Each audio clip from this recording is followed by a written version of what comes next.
हाँ जी मैम।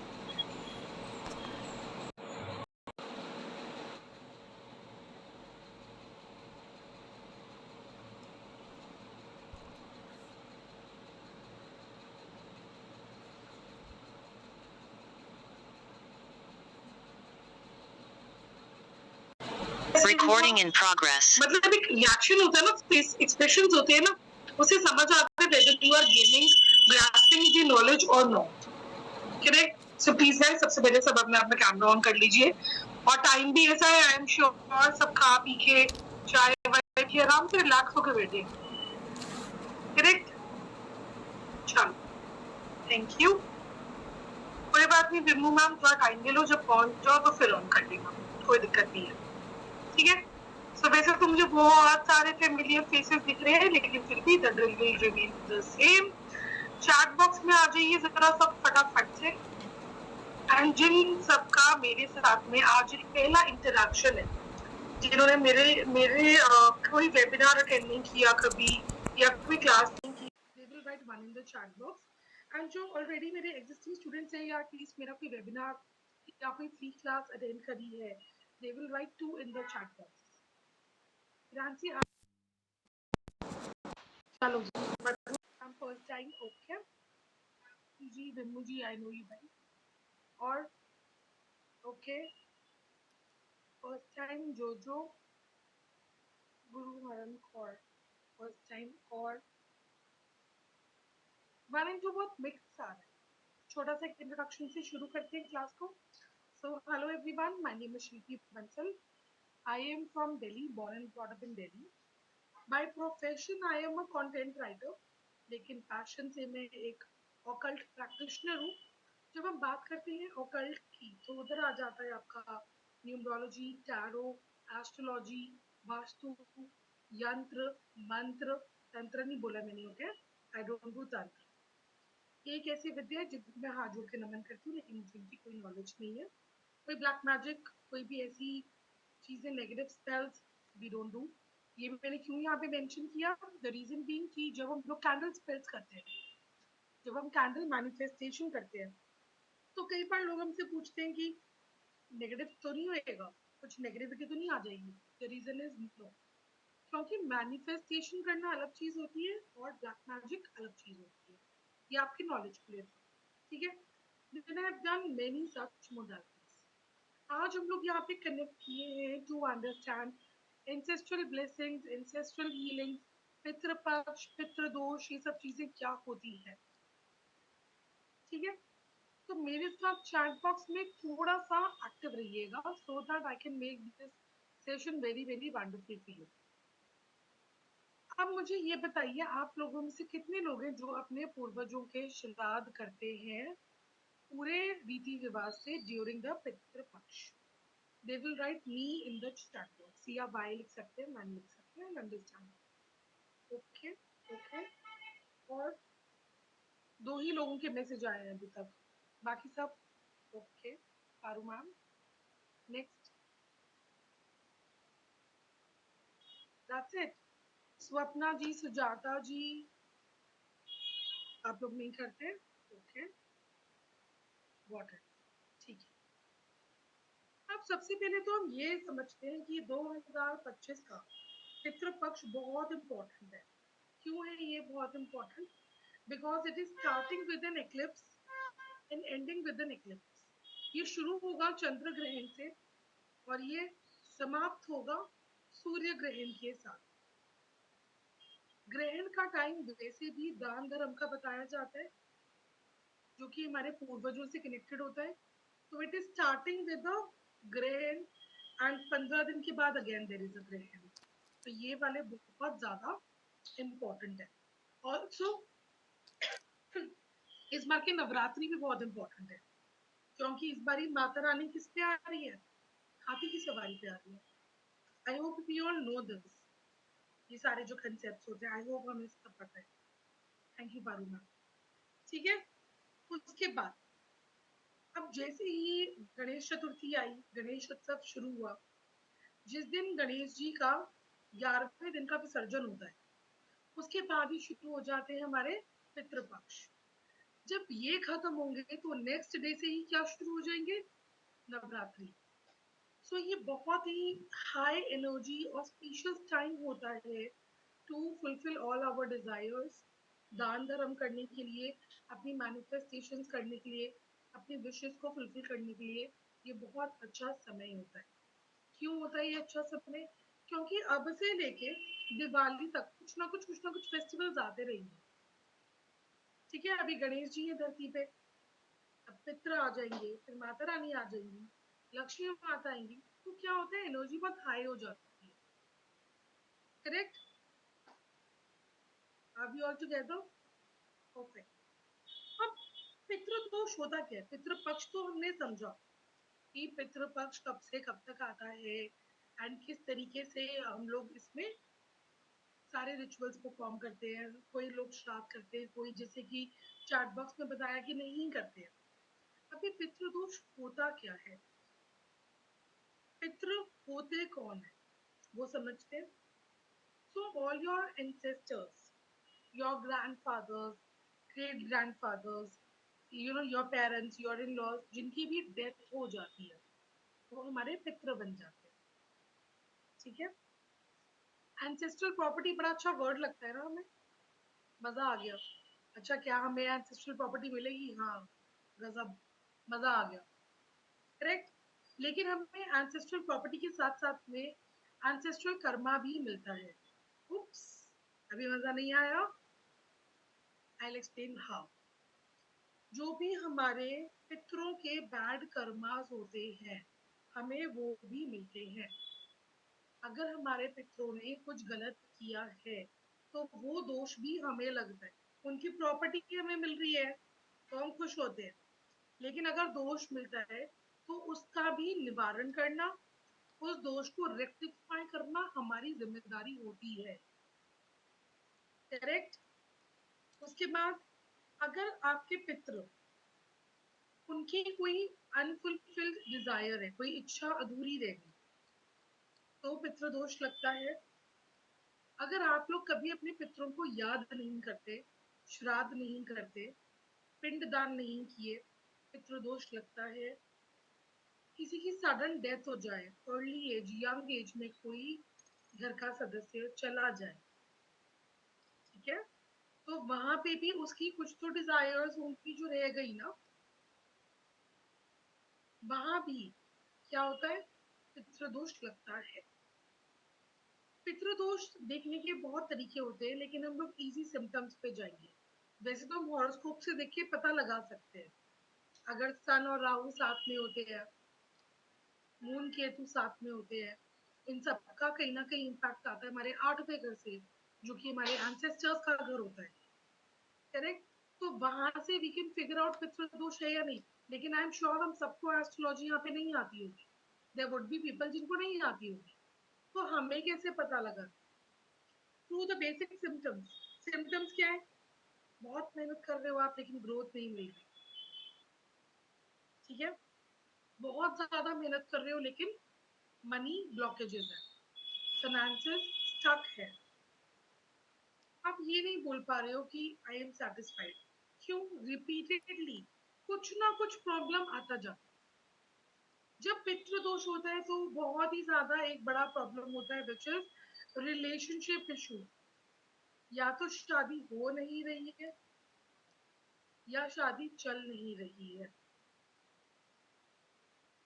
आपके घर में अगर किसी को अगर पितृदोष है तो ये प्रॉब्लम बड़ी आती है कि मेल चाइल्ड नहीं हो रहा है, मेंटल प्रॉब्लम अगर आ जाती है, अगर करने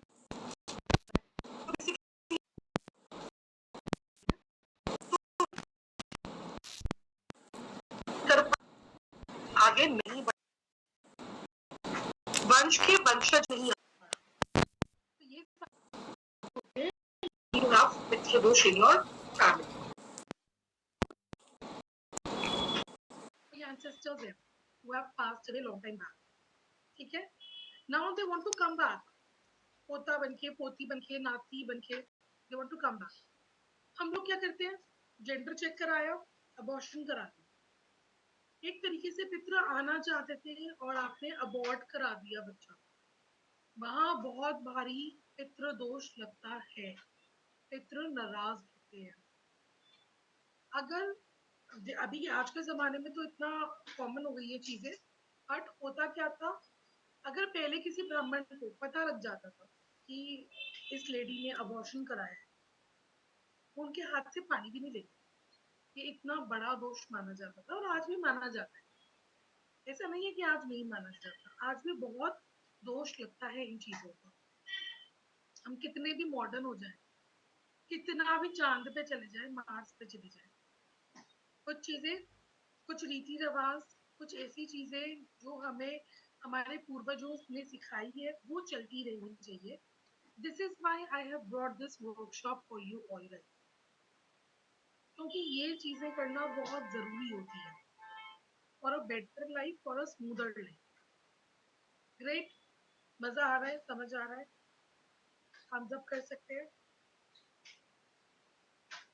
ओके, अब कई बार क्या होता है, आप देखोगे कि किसी को कंसीव करने में बहुत ही इशू हो रहा है, बहुत प्रॉब्लम्स हो रही है, वो अगर पिंडदान करा देते हैं। ये एक क्लाइंट के साथ में हुआ था मेरी। It was 12 years of marriage, 11 12 years of marriage, okay. She couldn't conceive, doctors के पास जाती है, डॉक्टर्स बोलते हैं कोई इशू नहीं है, पर कंसीव नहीं कर पा रही थी। किसी एस्ट्रोलॉजर से कंसल्ट किया, तब पता चला कि पितृदोष का इशू हो रहा है यहाँ पर। तो हमें अभी क्या करना है, वो भी गो। तो पितृदोष का इशू यहाँ पे हो रहा है, तो उन्होंने क्या बोला, पिंडदान कराइए। वो गया जी में जाके पिंडदान करा कर आए। आप यकीन नहीं मानेंगे, with in 7-8 months she conceived. जो 12 साल से नहीं हुआ था, वो रेमेडी करने के बाद विद इन 6 to 7 months हो गया। हाय बेटा, अच्छे भी ना, ठीक है। तो ये चीजें इम्पैक्ट देती है। अगेन आई टेल यू, मेरे इन लॉज वाले घर में, कॉलोनी में, देयर इज अ लेडी, उनकी 2 डॉटर्स हैं। पहले वाली का रोका होके टूट गया, दूसरे वाली अभी कुछ भी नहीं चल रहा है, कोई रिश्ते ही नहीं आ रहे for both of them. And दोनों की age is like more than, बड़ी वाली इज लाइक 38 अराउंड एंड छोटी वाली इज 36। अंकल आंटी बहुत परेशान, और श्योर कोई ना कोई पितृ दोष का रीजन रहेगा। तो जब ऐसी सिचुएशंस होती है ना, तो हमें पितरों को खुश रखना चाहिए, और हमें वैसे भी रखना चाहिए। उनकी वजह से ही तो आज हम लोग हैं ना, करेक्ट। तो कुछ बेसिक रेमेडीज हम लोग करते हैं यहाँ पे, जो हम लोगों को करनी चाहिए। You can start making your notes from your. अब ओके, ठीक है, इसका निवारण बताती हूँ। जब भी ऐसे कोई बहुत मेजर इश्यूज आते हैं, तो हमें कराना होता है त्रिपिंडी श्राद्ध, जिसको लोग पिंड भरवाना भी बोलते हैं, जिसको लोग पिंड दान भी बोलते हैं। ये करवाना जरूरी होता है अपने एंसेस्टर्स की, पितरों की शांति के लिए। सबसे ज्यादा फेमस ये कहाँ पे किया जाता है, प्रयागजी, जिसे हम बोध गया के नाम से भी जानते हैं, त्र्यंबकेश्वर और बद्रीनाथ, इन 3 जगहों पर पिंडदान किया जाता है। दूसरा तरीका क्या होता है, नारायण बलि। नारायण बलि, ये थोड़ा एक्सपेंसिव इसका होता है पूजा पाठ का तरीका। तो अगर आपको कोई फाइनेंशियल ऑब्स्टिकल्स आ रहे हैं, तो हम ये वाला पार्ट स्किप कर देंगे, we will do for the next. हर अमावस को हमें ब्राह्मण को भोजन कराना चाहिए।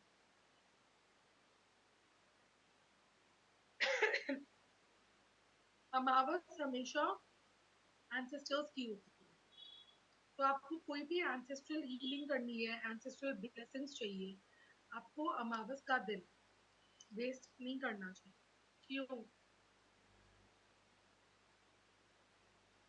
द रीजन इज, हर महीने एक बार अमावस आती है, 12 महीने की 12 अमावस हो गई।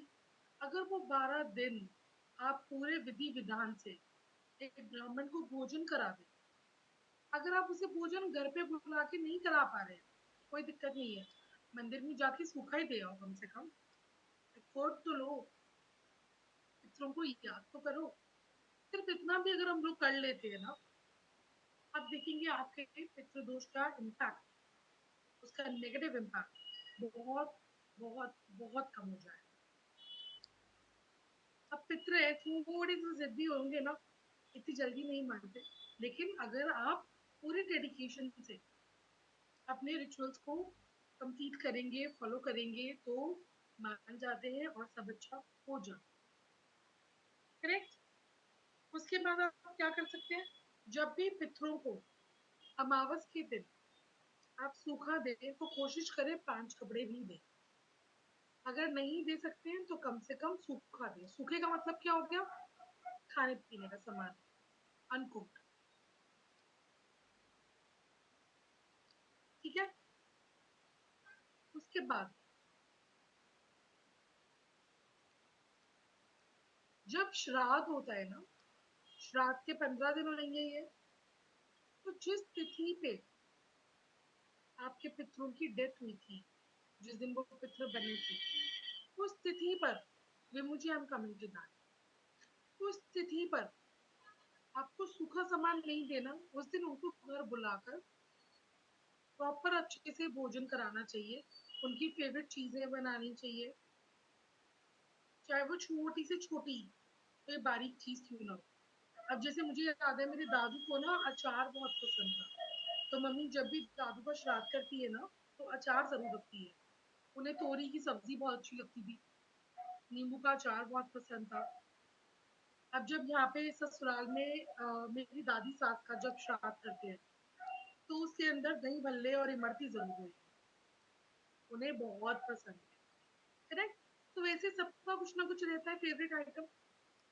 तो जिस दिन श्राद्ध के दिन जब वो तिथि जो आती है, उस दिन जब आप ब्राह्मण को बुलाएंगे, या मेल फीमेल दोनों को बुलाते हैं, उस दिन आप अपने एंसेस्टर्स की फेवरेट चीजें जरूर जरूर उन्हें खिलाएं।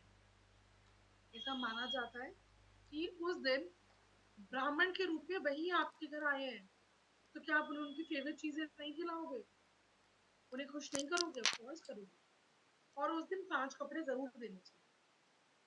बाकी की जो अमावस होती है, उसमें सूखा सामान आता है, फल फ्रूट, ठीक है, चीनी दे देते हैं, जैसे कुछ भी मिठाई दे देते हैं, ऐसे दे देते हैं। और मतलब मैं तो यही रेकमेंड करूंगी कि कपड़े भी दो, पितरों के कपड़े भी होने चाहिए, और एक बार में 5 दिए जाते हैं। ना 4 अच्छा होता है, ना 6 अच्छा होता है, पितरों के कपड़े हमेशा 5 जाते हैं। धोती कुर्ता गमछा हो गया, एक रुमाल हो गया, इस तरीके से 5 आइटम करनी है। सॉक्स रख दी। Got it? मुझे समझ आया। कहाँ देना होगा सूखा? विमुजी मंदिर में जो भी पंडित होते हैं ना, आप उनको दे सकते हैं। ठीक है। अगर आपके एंसेस्टर्स की कुछ तो फेवरेट आइटम रही होगी, तो अगर आप चाहें तो वो फेवरेट आइटम भी पंडित जी को दे सकते हैं। सब्जियां हो गई, राइस हो गया, दाल हो गया, एनी फूड आइटम ना। Got it? एक हम बहुत बड़ी गलती बहुत बार करते हैं, जो मैंने बहुत सारे वेबिनार्स में आज तक बोला है, विच इज ऐश्वर्या राय बच्चन। क्या किया मैंने, पापा का सरनेम भी लगा दिया, फादर इन लॉ का भी सरनेम लगा दिया। इससे भी पितृदोष उत्पन्न होता है। आपके मैरिटल ब्लिस में प्रॉब्लम आएगा ही आएगा। या तो हेल्थ इशू हो जाएगा ड्रास्टिक वाला, या शादी में बहुत ज्यादा प्रॉब्लम हो जाती है। क्यों? आप एक तरीके से दो अलग कुल देवी, दो अलग गोत्र को जोड़ रहे हो। It's not just the surname that you are adding up to, you are clubbing to gotra, और इससे भी पितृदोष होता है। ठीक है। तो ये भी करेक्ट नहीं होता। उसके बाद बहुत लोग क्या करते हैं कि मान लो कोई फीमेल है, उसके पेरेंट्स की किसी की डेथ हो गई, तो वो फीमेल क्या करती है, अपने ससुराल में अपने पेरेंट्स की फोटो रखती है। इससे भी पितृदोष होता है। अटैचमेंट्स एक तरफ होती है, लेकिन प्रैक्टिकलिटी दूसरी तरफ होती है। आपका घर है, आपके पितरों का घर है, वहां पे अगर कोई और मेंबर आके परमानेंटली अपना बसेरा जमा लेगा, तो क्या आपके पितरों को अच्छा लगेगा? Common sense. नहीं, कोई मेहमान की तरह आए, मेहमान की तरह जाए, इट लुक्स गुड। कोई आके बस जाए, वो मूवी सबने देखी है ना, अतिथि तुम कब जाओगे, वही वाली सीन हो जाती है। करेक्ट। तो वो चीज नहीं करनी चाहिए। दूसरा, बहुत लोग मेरे से ये पूछते हैं कि क्या फीमेल्स को मम्मा पापा साइड का पितृदोष लगता है कि नहीं लगता? The answer is no. एक फीमेल को इन लॉज का कुल देवी, इन लॉज का गोत्र, इन लॉज का सरनेम और वहीं का पितृदोष और पितृ ब्लेसिंग्स लगती है, मायके की नहीं। ठीक है, इतना कुछ है ना बताने को, तो मतलब I am just going a little a by. Then बहुत लोग एक और चीज भी गलत करते हैं, पितरों की जो फोटो होती है ना, उसको मंदिर में या मंदिर के ऊपर लगा देते हैं। I have seen this in a lot of cases. बहुत घरों में देखा है मैंने, बहुत घरों में, कि जहाँ मंदिर का एरिया है ना, जहाँ पे मंदिर बनाया है, उसी के मंदिर के ऊपर पितरों की फोटो रख दी, मंदिर के अंदर रख दी। गलत। मंदिर किस दिशा में होना चाहिए?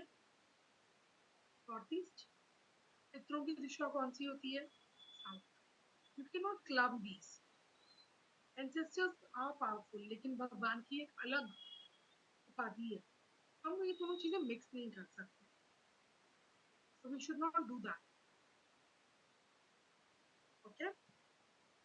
Next.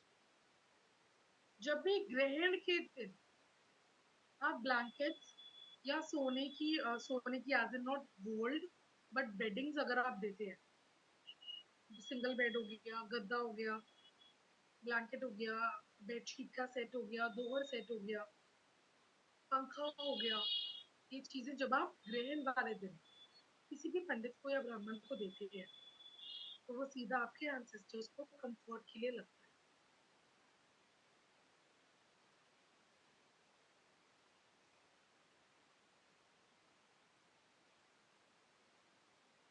कई बार आपको ऐसे ड्रीम्स भी आते होंगे कि आपके एंसेस्टर्स कुछ मांग रहे हैं, खाना, कपड़े, या रो रहे हैं सपने में।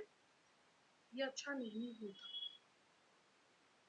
इट मीन्स आपको रेमेडीज करने की जरूरत है, और वो जो मांग रहे हैं जल्द से जल्द प्रोवाइड करेंगे।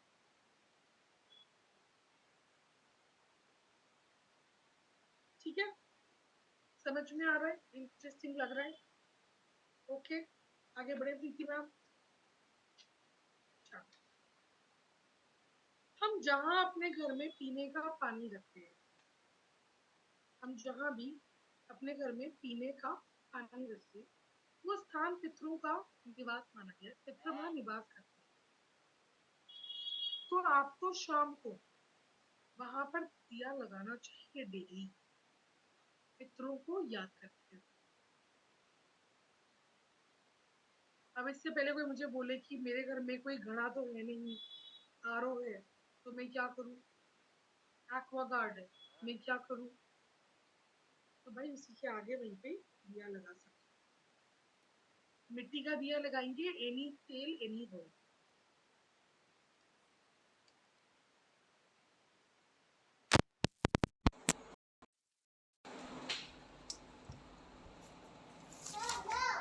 हाँ चल रहा हूँ।